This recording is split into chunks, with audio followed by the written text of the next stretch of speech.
Welcome to the first episode of the Gran Turismo 7 Let's Play.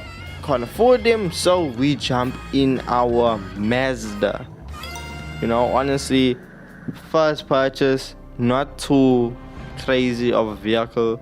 So that first clip was over a year ago, and today I'm going to do something that I know not a lot of you have done, probably none of you, and that is to actually go back and drive the first car you ever purchased in Gran Turismo 7. So we actually got three choices: a Toyota, a Honda, and a Mazda. And I want to hear from you guys, what was your first choice? Can you even remember? Because honestly, I had to go back and really think about it. So the little Mazda Demio, I still don't know if that's the right pronunciation for this car or not, but anyway, we're gonna move on. So this car comes with, as you can see, the engine being at normal condition, so is the oil as well as the body.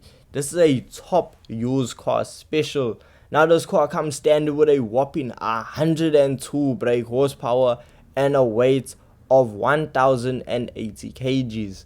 Now what does that feel like on track? Well, you shouldn't be surprised to know that this vehicle is extremely slow. Considering the fact that now most of us have completed Gran Turismo 7 if you've been playing from day one, and you have definitely felt a whole lot of faster cars than the beginner vehicles. So this car around Kyoto Driving Park, coming down the main straightaway, you'll see it doing under 150 kilometers per hour. This car is extremely slow. Now this car is just an economical fuel saver vehicle. This car was never meant to be insanely fast, so we can't expect sports car performance coming out of this vehicle. So when it comes to cornering in the Mazda, honestly, you can take it flat out. And the braking system, look, the braking system is stronger and just enough to let the vehicle slow down. You aren't going to be doing very aggressive braking to a point where you need to be like, wait. Okay, I might not slow down for this corner. You're not going fast enough to actually stress in this vehicle. So this car it doesn't have power whatsoever. And honestly, I was just feeling like, you know what, let's go back to where it all began, because I know for a lot of us, we never look back.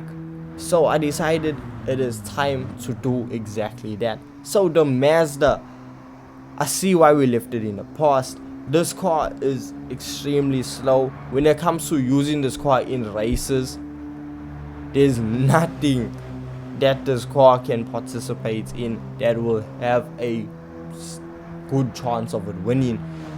All of the events later on into the game really just move with cars that you earn later on in the game. This is a beginner's vehicle. This car you'll never see participating in the new events because simply it just cannot keep up. Now I'm trying to stretch it, but honestly this car is extremely slow. It's extremely boring when it comes to driving at stock standard. Yes, what does get exciting is when you're full throttle and you're actually coming with a bit of speed up to a corner and you just don't brake. All you do is turn in. Yes, the vehicle's wheels will start screeching, but you'll slow down enough. So that's really the only hair-raising moments, because you're like, okay, I might actually go off circuit. But other than that, the Mazda, there's no reason for you to actually get behind the wheel of this vehicle once you've completed the game. That is unless you head on over to a tuning shop. So when we head on over to the tuning shop, well, we can slap on some well needed upgrades. But actually before this, my OCD was eating at me, and I had to change the oil as well as overhaul the engine and increase the body rigidity.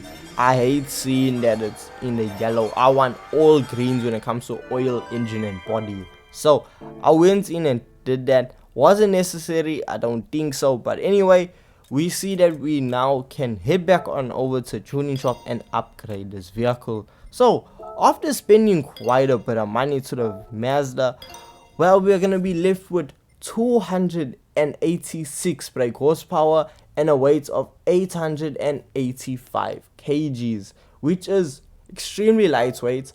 And honestly, if you can find a really good livery for this vehicle, it looks like a proper starter racing vehicle. You know, when you begin your racing journey, you don't just jump straight into a GT3 car. No, you have vehicles like this Mazda that you can take out onto circuit and just learn how to drive around the track. So now with the Mazda being fully upgraded, it's actually acceptable. You know, it can pass, you know. It's nothing that's gonna really blow your socks off in any way, shape or form. But coming down the straightaway around Kyoto Driving Park, we're now doing just over 200 kilometers per hour, which is an improvement over standard. But as I said, this vehicle isn't really one that you're gonna see great success in if you take it racing now with the newer events in the game. This car is fun with the high RPM turbocharger that you can slap onto it, as well as anti-lags. You have your pops and bangs, which is just so much fun to listen to and see a little vehicle like this actually do that. So when it comes to cornering, you can still take it flat out. If you add the rear spoiler, the front lip, as well as the side skirts, well, you can fully max out this vehicle and just get it to grip up insanely well. Just have it stick to a circuit.